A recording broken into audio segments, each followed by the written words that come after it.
69 years ago, for the first time in history, the government allowed Clayton Lawrence and other African Americans to enter the U.S. military.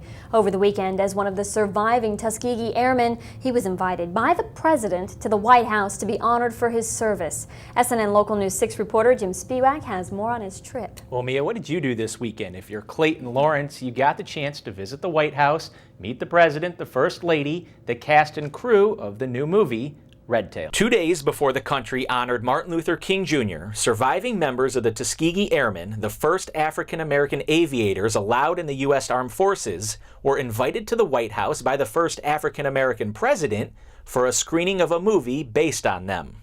Sarasota resident and retired Lieutenant Colonel Clayton Lawrence was there. It's a once-in-a-lifetime experience, that's all I can say. That's all I can say. I don't anticipate that anything bigger or more significant will happen to me in my lifetime. The airmen were awarded a presidential coin before viewing a private screening of Red Tails. When presenting Lawrence with his coin, the president told him he drew inspiration from the Tuskegee Airmen in his own life. His feeling for what we had accomplished and how it made it possible for him to become president of the United States. Clayton's daughter, Dr. Virginia Lawrence Hardy, accompanied him on his trip to the White House. Along with meeting both the president and first lady, they shook hands and spent time with George Lucas and several actors from the film. We were all very, very proud. We were thrilled to be there. We thanked him, immensely for inviting us.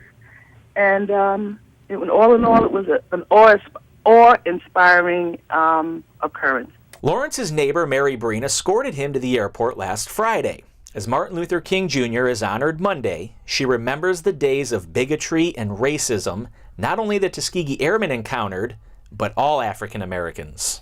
On the way back, I was by myself, and the people that worked at the airport all waved and smiled at me. That wouldn't have happened 50 years ago. Lawrence says when he reported for training in 1943, he never thought he would experience the day the first African-American president would honor him for the things he accomplished.